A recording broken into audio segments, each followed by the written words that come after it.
Hey, what's up, guys? So, sort of a funny thing happened to me the other day. The story behind this is that my Linux system was kind of screwed up. This was last Friday. The reason why is because there was an update over to Pipewire, which is the name of the software that most people will use on Linux to control their audio.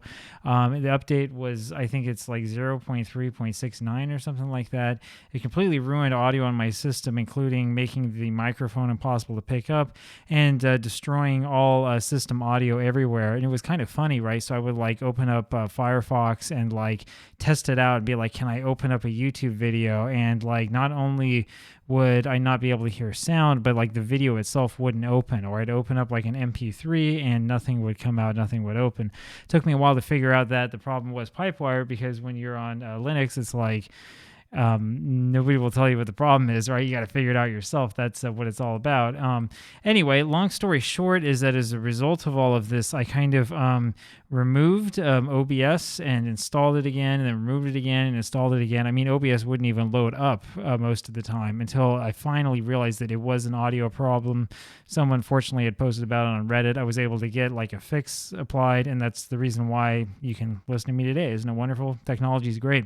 I bring all of this up because there was a video that I had actually filmed, I think it was twice on Friday afternoon before getting it right, and we've got to do it again here. So the reason why is because the view, so this screen view right here was not picking up my audio, and it is because I had forgotten on OBS to add in the audio input capture from Pipewire, because I was not thinking that I have to make sure that like the microphone's picking up on the video. Yeah, kind of embarrassing. So the story behind this is a comment that I received a little while ago asking if the Washington American League baseball team in 1908 was referred to as the Nationals or as the Senators. It's a really good question. The answer to that is, in general, the team was referred to as the Nationals, but the team was also referred to as the Senators, and I'll show you here. So first of all, when it comes to reading newspapers from Washington, D.C., especially before World War II, and technically really anything before like 1963 or something like that, you don't want the Washington Post, you want the Washington Evening Star. The Evening Star was actually the best paper in Washington, D.C.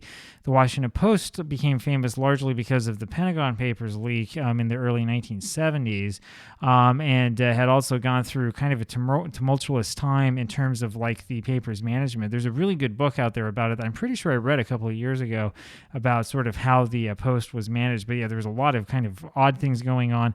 The early years of the Post are not great. And what I mean by that is that if you're doing like a 1924 Washington Senators replay, like, I mean, in case, I don't know how I would know this. Maybe I tried that, maybe I didn't, right? But if you're doing that and you're thinking, I'm going to go through original daily newspapers to get my information, what you're going to find is that the Washington Post is replete with spelling errors and has a lot of like really weird information and a lot of weird formatting things and stuff. You want the Evening Star. That's the paper that you really want. In fact, and I can do a rant about this probably later, but I would consider the Evening Star probably to be the actual U.S. paper of record. I know that we always think about the New York Times, but if you're talking about like before World War II, I really have to question choosing the New York Times. I think that for a New York paper, you're probably better off actually going with the New York Sun, which I think was a much more highbrow paper than the Times. This is just based upon my interaction with it, my reading of articles, but especially when it comes to baseball stuff, the New York Times stuff, especially before like World War I, it's just the coverage is not there. It's not that good. Anyway, onward to the Evening Star. So we're going to go here to the Evening Star. We go to 1908, and we're going to go here to June. We'll go to June 6, 1908. I know about this because I looked at this randomly once. Not every page is like this. Not every day is like this, but some of them are. Right, and so here you go. We've got political ads right here, or political cartoons right here at the very front, talking about Taft. If you are reading any newspaper from 1908, you will hear all sorts of stuff about Taft, or you'll read it. It's very, very interesting. And we can just go ahead and take a quick look through the paper and see what we find. I love this. Comparison of values, the $7,350 homes, which are now selling right on 14th Street, corner of Newton Street Northwest. Yeah, you want to find a home, like a townhome or whatever this is in Northwest, it ain't going to be $7,000, I'll tell you that. Boy, isn't that great? There's all sorts of cool stuff here, though, besides little quips about inflation and all the harm that's done. I mean, check out this bread ad, with these little drawings. So we're used to drawings that will have like the official logo that some graphic artist created, probably in this era for certain products. But when you're looking at something like this, I mean, these pieces of graphic art were actually created by graphic artists at the time. And, you can find tons of stuff in papers from this era and also from like the 1890s that show this. The best paper in the entire world, if you really want to see this, is the New York World, right? That's the paper that's most famous for having these, especially if you can get any Sunday editions, which unfortunately are not on newspapers.com, at least not yet. Hopefully one day we'll have them.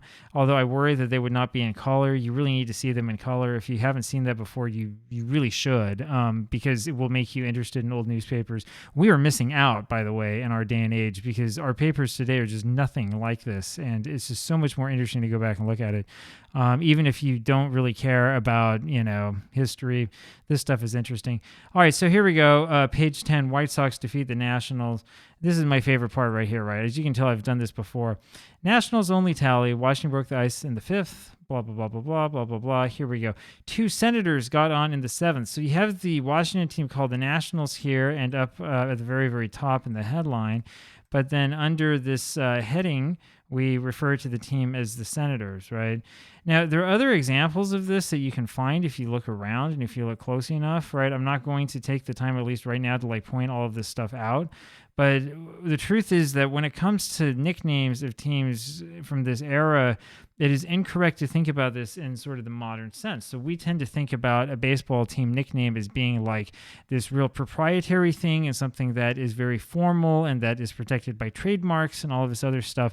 You're talking about 1908, none of that applies at all. I mean, the nicknames are chiefly created by the newspapers covering the teams, right? And only gradually over time is it that certain names stuck with certain franchises, and then eventually came the trademarks and came sort of the copyright and came the idea of having logos that not only exist on like the hat, but logos that are sold and plastered onto all sorts of junk that you can buy and all that stuff, right?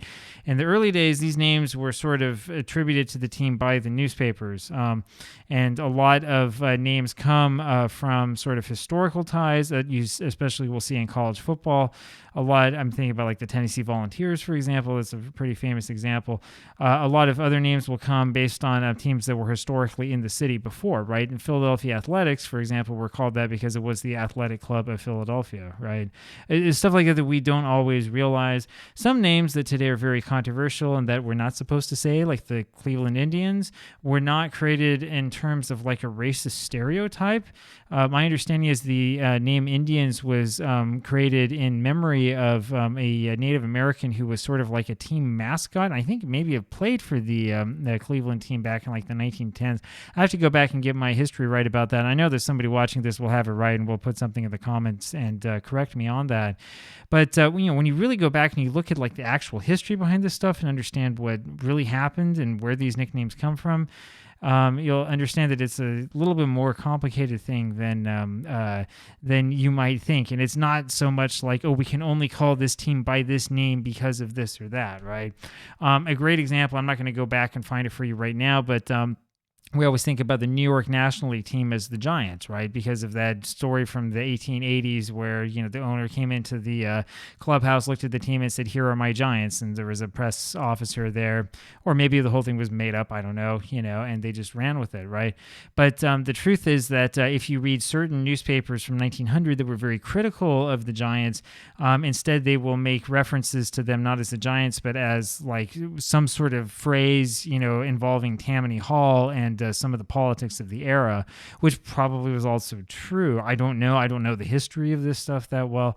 But yeah, from time to time, it will depend upon the newspaper that you're looking at. Some teams that have favorable nicknames in one paper might have a sort of derogatory nickname in another.